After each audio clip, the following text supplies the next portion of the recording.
What's up, Friday devotional people? I just wanted to give you a thought, share a thought with you, just some things that I've been thinking about, some things I've been studying, and maybe just help you understand something a little bit better. So, you guys probably know the story of the Tower of Babel.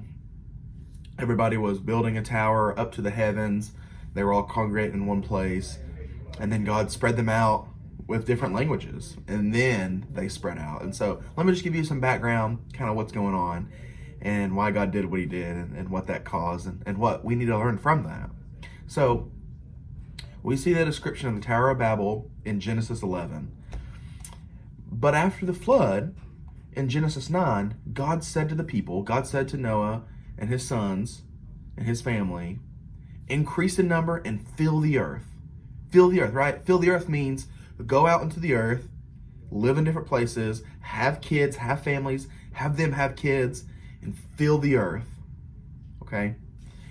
But after the flood, based on some things that I've read and just trying to get the best picture that I can, it looks like there's somewhere between 100 and 300 years between the flood and the Tower of Babel.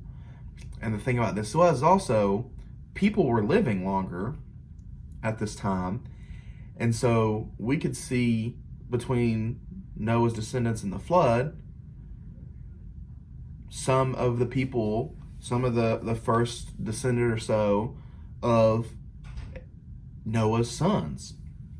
And we see that after the flood, God says, increase in number and fill the earth. But these descendants of Noah and Noah's sons did the exact opposite, literally the exact opposite of what God said. They were like, let's build us a city right here, and let's build us a tower that reaches the heavens. Let's make a name for ourselves, and let's not scatter over the whole earth. Let's just be right here, just build something big, and bring glory to ourselves. You know, they decided to build a great city and a great structure, and all congregate there. And it was a gigantic tower. You know, everything that I've read is the highest tower that had ever been made up to this point. And it was the highest tower until the Eiffel Tower, maybe? I can't remember what I read.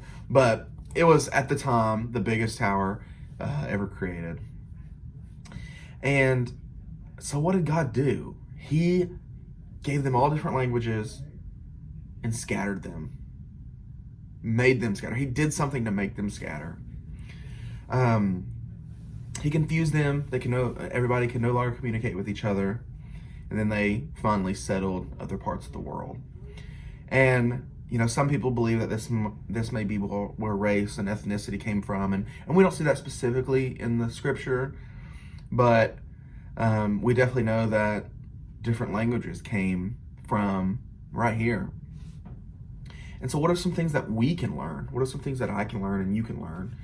So first of all is we need to be obedient. We need to do what God tells us to do, or there will be circumstances that may cause us to have to be obedient, like we saw with these people.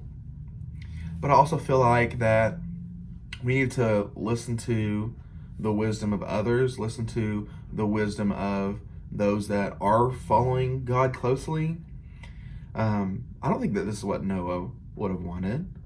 You know, we saw his obedience to God, and he went and built an ark, and was a part of something that was just mind-blowing to people at this time.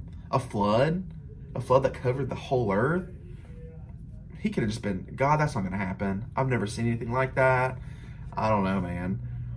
But he did it. He was obedient to God. And then these descendants, you know, you're not going to live 300. You may live 100, I don't know. But it's really not that long of a time.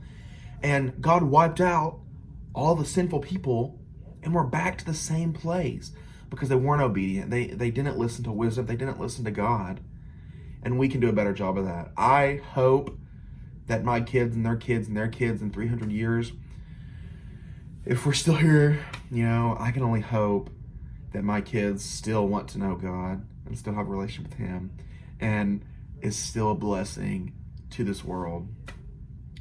Um, but it takes the ability to listen, the ability to, or the trusting God. And I don't think these people did this. They didn't want to go to new places. They didn't want to listen to God and be obedient. So that's just kind of my thought. I hope I'm obedient. I hope I do what God tells me to do and trust His plans. But we see what happens when people don't. So, Tower of Babel, interesting story. Just keep hanging out with us, guys. We'll see you later. Bye-bye.